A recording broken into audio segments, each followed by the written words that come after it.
G20 की जो conference हुई है, कहा जा रहा है कि जो जॉइंट कम्युनिके था, इंडिया ने सुनने में आया कि जॉइंट कम्युनिके में बड़ा असर और सूख डाला। हमारा जो दुश्मन है जो हमारा दोस्त है दो है। मोदी जी के अंडर ना ये दोगली राजनीति नहीं चलती। जो है जो जहां है वो वहां है, बात खत्म। रशिया हमारा दोस्त है, उसके पीछे खड़े रहेंगे, कयामत तक खड़े रहेंगे। That is end of the story. अब तो यूएस ने भी बोल दिया जितना मर्जी तेल ले लो। वैसे यूएस हमें फॉरेन पॉलिसी डिक्टेट नहीं करता, पर यूएस समझ गया यार यहाँ दाल नहीं गलनी। हम तो चाइना के पास नहीं गए और चाइना की हमारे पास आने की औकात नहीं है।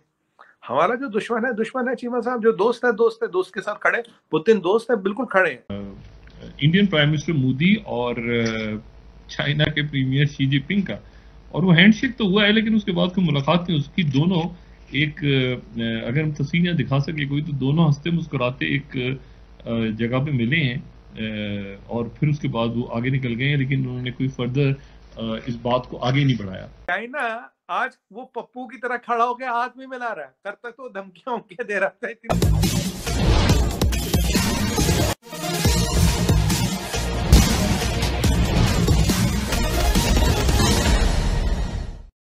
इंडोनेशिया में चल रहे G20 देशों की बैठक में रूस के खिलाफ अमेरिका द्वारा एक प्रस्ताव लाया गया था, जिसमें चीन का भी सांकेतिक समर्थन प्राप्त था, लेकिन भारत के दबाव के चलते उस प्रस्ताव को वापस लेना पड़ा। अंतर्राष्ट्रीय मीडिया में यह बताया जा रहा है कि यह प्रधानमंत्री मोदी और जयशंकर के कूटनीति का कमाल है। भारत के अंतर्राष्ट्रीय स्तर पर बढ़ते असर और रसूख की कहानी पाकिस्तान मीडिया की जुबानी सुनते हैं। G20 की जो कॉन्फ्रेंस हुई है, उसमें जो सबसे इंपॉर्टेंट चीज सामने आई है अभी तक वो ये आई है। अब मैं देख रहा था कि वो G20 ने ये कहा है कि हम रिजेक्ट करते हैं इरा ऑफ वॉर। आप क्या समझते हैं ये प्राइम मिनिस्टर मोदी, क्योंकि ये कहा जा रहा है कि जो जॉइंट कम्युनिके था उसके ऊपर बड़ी लेदे हुई है। सो जो वेस्टर्न ममालिक थे वो चाहते थे कि टफ जॉइंट कम्युनिके आए, लेकिन इंडिया ने रशिया की दोस्ती में इसको थोड़ा टोन डाउन किया और कहा कि हम जो इरा ऑफ वॉर है उसको रिजेक्ट करते हैं। इंडिया ने सुनने में आया कि जॉइंट कम्युनिके में बड़ा असर और सूख डाला। आप कैसे देखते हैं इसे? दुनिया का कैंसर बन चुका यूक्रेन। दिक्कत क्या है? यूक्रेन अमेरिकन को तो मार रहा है, अमेरिका की देव हथियार पर उस हथियार का पैसा अमेरिकन का टैक्स पेयर दे रहा है। स्टोरी में यह ट्विस्ट आ गया। American treasury is funding the war of Ukraine. Ukraine तो उनके लिए एक मोहरा है, उसको यूज करा जा रहा है। अब अमेरिका भी चीमा साहब इस जंग से निकलना चाहता, but with a face saver. Era of war की मतलब है चीमा साहब कि फालतू की बेबुनियाद लड़ाई। हमारा जो दुश्मन है जो हमारा दोस्त है दो है। मोदी जी के अंडर ना ये दोगली राजनीति नहीं चलती। जो है जो जहां है वो वहां है, बात खत्म। रशिया हमारा दोस्त है, उसके पीछे खड़े रहेंगे, कयामत तक खड़े रहेंगे। That is end of the story. अब तो यूएस ने भी बोल दिया जितना मर्जी तेल ले लो। वैसे यूएस हमें फॉरेन पॉलिसी डिक्टेट नहीं करता, पर यूएस समझ गया यार यहाँ दाल नहीं गलनी। तो चीमा साहब यूएस को लगा यहाँ दाल नहीं गलेगी। जब दाल नहीं गलेगा तो भैया ले लो, जो मर्जी करना करो, माई बाप कर लो। सवाल वो है, कोशिश तो उन्होंने बहुत की। उन्होंने देखिए, चाइना आज दुम हिलाता हिलाता अंकल सैम के आगे खड़ा है ना, फोटो खिंचा रहा है ना।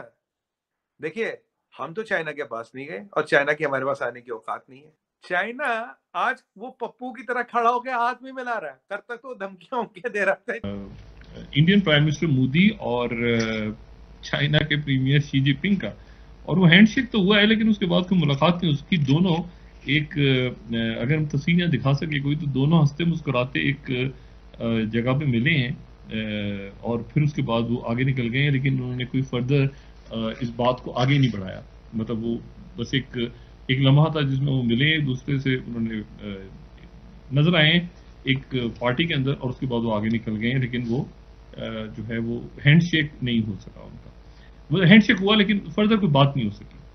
तो ये इंडिया और चाइना के दरमियान मामला। लेकिन वहां पर जो दूसरी बात है, बेल्ट एंड रोड रुक रहा है यूक्रेन वॉर की वजह से। उनका जो पूरा प्लान है चाइना का लॉन्ग टर्म, जिसमें उन्होंने यूरोप तक जाना है और फिर आगे मिडिल ईस्ट और बाकी वो रुक रहा है।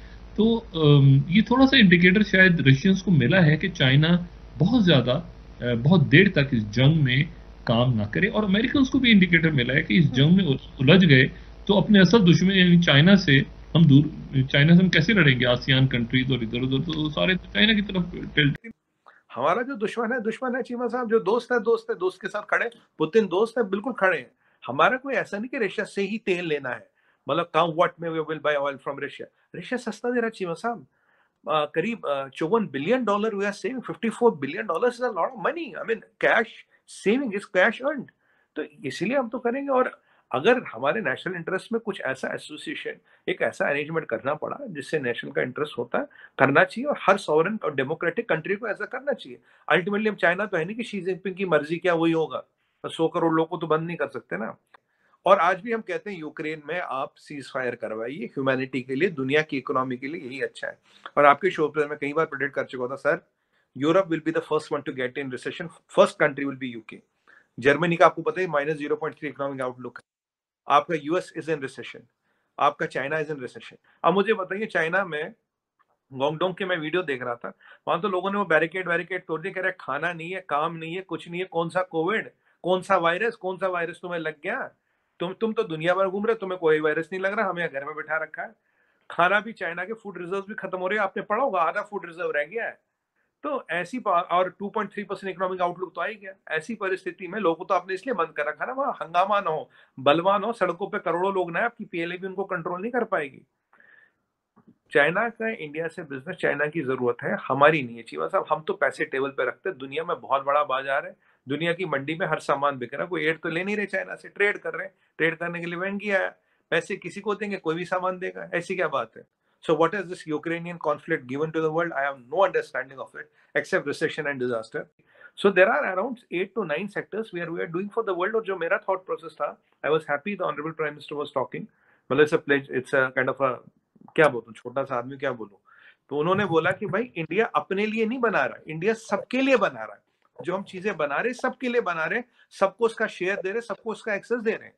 ये चीज थी, क्योंकि आपने मुझे पूछा था हाउ इज इंडिया डिफरेंट, मैंने कहा अगर आप सबके लिए बनाएंगे, सबको साथ लेके बनाएंगे, that is where the difference is. Cheema साहब, ऑस्ट्रेलिया की आबादी से ज्यादा घर देना, सड़कें बनाना, स्टैचू बनाना, एयरक्राफ्ट कैरियर, हमारे डिफेंस इक्विपमेंट की, हमारे एलसी और ब्रह्मोस की डिमांड तो ऑलमोस्ट दुनिया के 70 कंट्रियों से, 70 countries from the world want to buy BrahMos from us, and we are now exporting medicine to more than 200 countries, almost all of the world, and 1/3 of the biggest market is United States of America. Sir, every third American lives and survives by Indian medicine. That is what I am telling you. These are the things what we are doing. अब अपने लिए नहीं करे, छोटी level पे नहीं करे, and we are the fastest growing large economy. तो आज मोदी जी ने भी एक्सटेंशन कर दिया लार्ज इकोनॉमी।